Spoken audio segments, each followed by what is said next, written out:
você fazer a retirada de dinheiro da sua empresa da forma correta, se você acha que simplesmente pode pegar o dinheiro ali no caixa da empresa sempre que precisar, tenha cuidado. Isso pode gerar problemas fiscais. Hoje vamos entender a diferença entre prolabore e distribuição de lucro. E também precisamos falar sobre uma decisão recente do Tribunal de Justiça de São Paulo, né, que manteve a incidência do ITCMD sobre a distribuição desproporcional de lucros.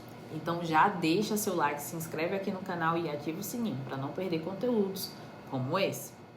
Muita gente ainda confunde prolabore com a distribuição de lucros, mas a verdade é que essas duas formas de retirada, elas têm impactos fiscais completamente diferentes.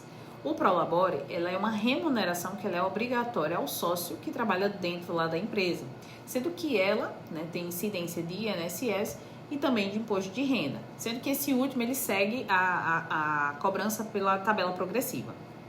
Isso significa que ao pagar um prolabore ao sócio, a empresa tem custos adicionais, mas isso também garante benefícios previdenciários ao sócio, como um auxílio-doença, por exemplo. Já a distribuição de lucros ocorre quando a empresa ela apura o seu lucro líquido e decide repassar parte desse lucro, né, para o sócio. Se estiver tudo dentro da regra contábil, esse valor é isento de impostos. Mas tem um detalhe, para garantir essa isenção, a empresa precisa ter uma escrituração contábil regular. Empresas que não possuem, não mantêm registros adequados, podem ter essa retirada questionada pela Receita Federal. E aqui entra um erro muito comum. Muitos empresários tentam evitar impostos retirando todo o dinheiro da empresa como lucro, sem pagar prolabore. Só que isso pode levar a autuações. Se a Receita Federal entender que o sócio deveria estar recebendo prolabore e não apenas fazendo retirada de lucros, ela pode sim cobrar tributos indevidos, com multas e juros.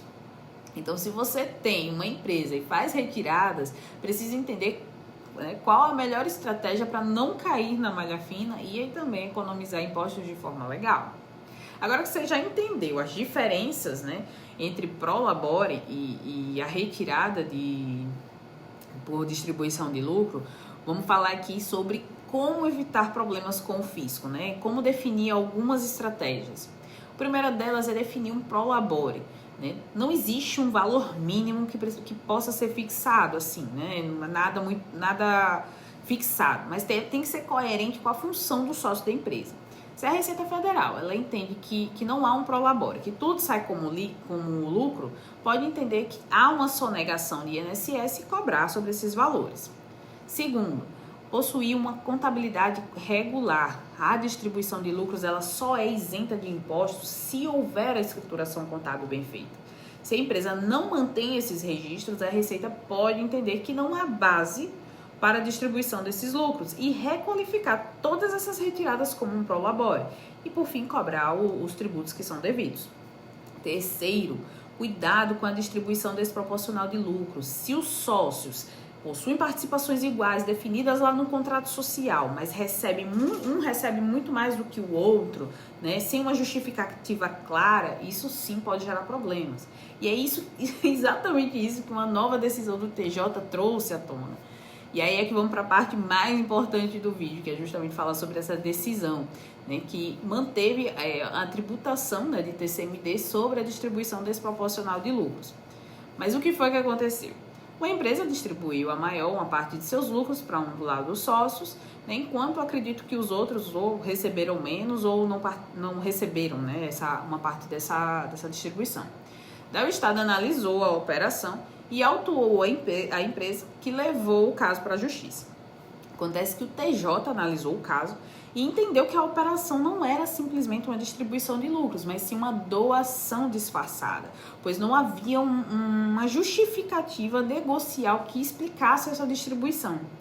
E daí qual foi a consequência disso? Essa operação ficou entendida como uma doação e se manteve a cobrança de TCMD, né, que é o Imposto sobre Transmissão, Causa Mortes e Doação. Esse imposto ele pode chegar até 8% sobre os valores distribuídos, dependendo do estado. Gente, isso abre um precedente perigoso. Se o fisco passar a adotar esse entendimento, empresas familiares, holdings, elas podem enfrentar uma nova carga tributária de forma inesperada. E pior, muitos empresários que fazem esse tipo de distribuição desigual, né, sem saber que isso também pode ser questionado, né? Pode continuar fazendo e, por fim, ser cobrado indevidamente ou cobrado, né, inesperadamente. Então, para isso, precisa-se ter um planejamento adequado. Senão, você pode estar, sim, correndo riscos, né, de autuação, né, de cobrança de TCMD. Então, o que fazer para evitar problemas com o fisco? Novamente, definir um prolabore que seja justo e adequado à função do sócio. Também manter uma contabilidade que seja regular para garantir a isenção dessa distribuição de lucros. E, pessoal, evitar distribuição desproporcionais sem uma justificativa clara. Se você precisa distribuir os lucros de forma desigual, vamos registrar isso no contrato social, ter documentos que embasem essa decisão, né, como um acordo entre sócios. Além disso, é importante contar com um planejamento tributário eficiente que garanta, né, que você está seguindo as melhores regras possíveis, né, as regras mais coerentes e aproveitando também melhores benefícios fiscais. Então, resumindo, o prolabore e a distribuição de lucros são ferramentas, né, que são poderosas, sendo a distribuição de lucro uma ferramenta ótima de planejamento tributário, mas ela deve ser usada da forma mais correta possível. E agora, com essa decisão lá do TJ, essas distribuições elas podem ser tributadas lá com o ITCMD, o que vai exigir um cuidado extra das empresas.